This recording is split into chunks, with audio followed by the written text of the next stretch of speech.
बांग्लादेश के, पाकिस्तान के और अफगानिस्तान के लोगों को हमारे देश में लाके बसाएंगे और उनको हमारे बच्चों के हक के रोजगार उनको देंगे। बीजेपी वाले अपने घर में बसाएंगे क्या इनको? इनके अपने घर में रखेंगे क्या इनको? भारत के तो ढेरों लोग बेघर हैं, लेकिन बीजेपी वाले पाकिस्तान से लोगों को लाके उन्हें भारत में बसाना चाहते हैं, उनको घर देना चाहते हैं। भारत सरकार का जो सरकारी पैसा हमारे परिवार और देश के विकास पे खर्च होना चाहिए, वो पैसा पाकिस्तानियों को भारत में बसाने पे खर्च किया जाएगा। हरियाणा सरकार अपने बच्चों को इजराइल भेज रही है। इजराइल में हम सब जानते हैं कि युद्ध चल रहा है, हमारे बच्चों को युद्ध में धकेला जा रहा है। पूरे देश की मांग है कि सीए को वापस लिया जाए। हम किसी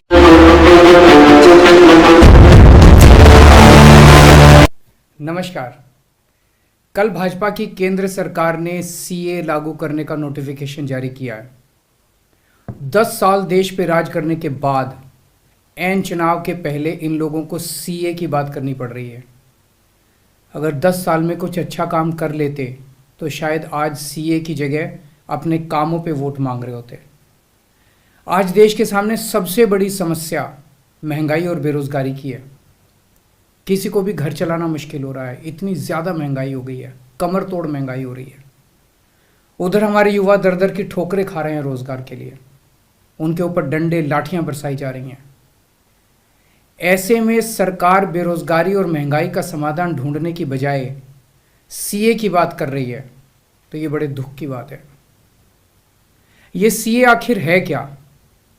बीजेपी की केंद्र सरकार का कहना है कि 3 देश, बांग्लादेश, पाकिस्तान और अफगानिस्तान, इन 3 देशों के अल्पसंख्यक जो हैं वो अगर भारत की नागरिकता लेना चाहें तो उन्हें भारत की नागरिकता दे दी जाएगी। इसका मतलब बड़ी संख्या में यहाँ से अल्पसंख्यकों को हमारे देश में लाया जाएगा, उनको रोज़गार दिए जाएंगे, उनके लिए घर बनाए जाएंगे, उनको यहाँ बसाया जाएगा। अजीब बात है ना। बीजेपी की केंद्र सरकार से हमारे बच्चों को रोजगार दिए नहीं जा रहे, पाकिस्तान से लोगों को लाके उनके बच्चों को रोजगार देना चाहते हैं।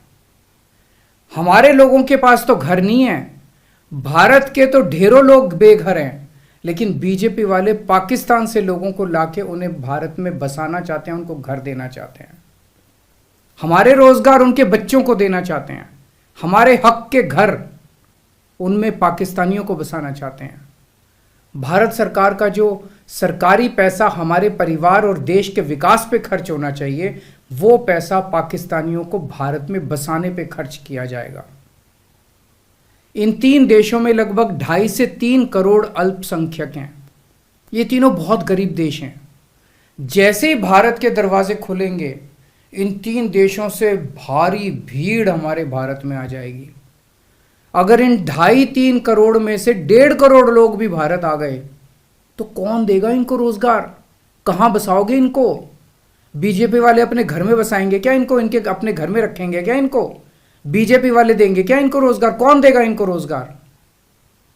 तो प्रश्न उठता है कि बीजेपी ऐसा क्यों कर रही है। कई लोगों से मैंने बात की, कुछ लोगों का कहना है कि ये पूरा का पूरा खेल वोट बैंक बनाने की गंदी राजनीति है।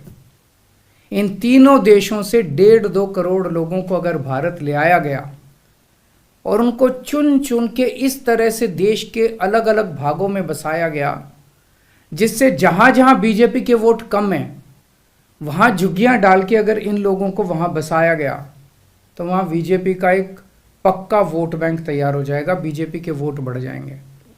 और आने वाले, इस चुनाव में तो नहीं, आने वाले भविष्य के चुनाव में बीजेपी को इससे बहुत बड़ा चुनावी फायदा मिल सकता है, ऐसा कुछ लोगों का कहना है। मुझे नहीं पता ये सच है कि गलत, लेकिन सबसे बड़ा प्रश्न है कि बीजेपी ये क्यों कर रही है। एक तरफ बीजेपी की हरियाणा सरकार हरियाणा के बच्चों को रोजगार देने में असमर्थ है। रोजगार के लिए हरियाणा सरकार अपने बच्चों को इजराइल भेज रही है।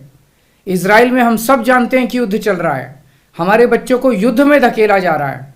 अपने बच्चों को तो रोजगार है नहीं और पाकिस्तानियों को भारत लाके उनके बच्चों को रोजगार देना चाहते हो। मेरी तो ये बात बिल्कुल समझ से परे है। बीजेपी वाले पूरी दुनिया से बिल्कुल उल्टा चल रहे हैं। पूरी दुनिया में कोई भी देश अपने पड़ोसी देशों के गरीबों को अपने घर नहीं लाना चाहता। पड़ोसी देशों के लोगों को अपने देश में आने से रोकने के लिए पूरी दुनिया में हर देश तरह तरह के कानून बनाता है, बॉर्डर पे दीवारें लगाता है, बॉर्डर पे बिजली की तारें लगाई जाती हैं ताकि पड़ोसी देश का कोई भी व्यक्ति हमारे देश के अंदर ना आ सके।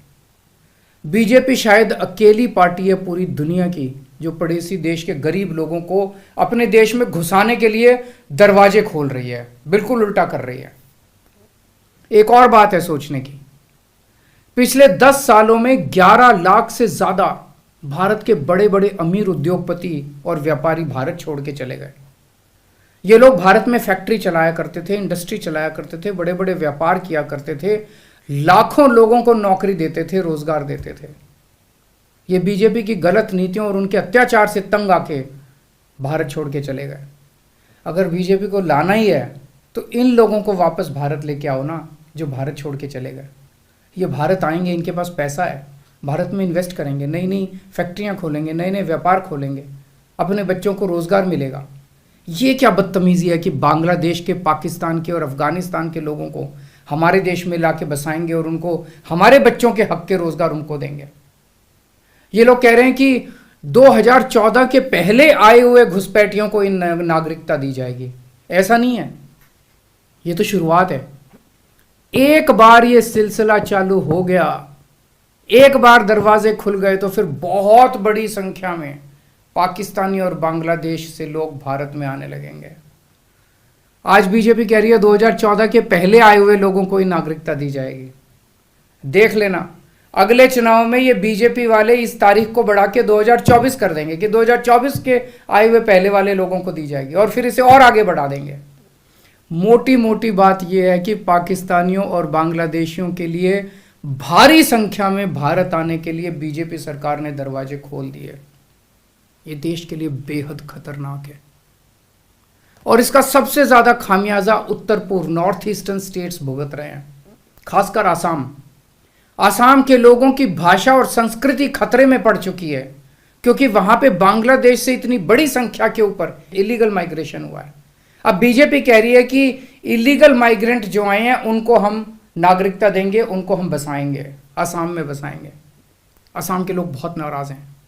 एक तरह से देखा जाए तो हेमंत बिश्व शर्मा जो बीजेपी के मुख्यमंत्री हैं, उन्होंने धोखा दिया अपने लोगों को। अपने असम के लोगों की खातिर उन्हें सीए का विरोध करना चाहिए था। उन्हें कहना चाहिए था कि असम के लोगों की संस्कृति और भाषा दोनों खतरे में है, ये बिल्कुल बर्दाश्त नहीं किया जाएगा। तो दोस्तों, पूरे देश की मांग है कि सीए को वापस लिया जाए। हम किसी हालत में अपने बच्चों की नौकरियां, अपने बच्चों के रोजगार दूसरे देश के लोगों को किसी हालत में नहीं देंगे। और अगर बीजेपी नहीं मानती तो इसको वापस नहीं लेती तो इस चुनाव के अंदर बीजेपी के खिलाफ वोट करके आप अपना गुस्सा जाहिर कीजिए। नमस्कार।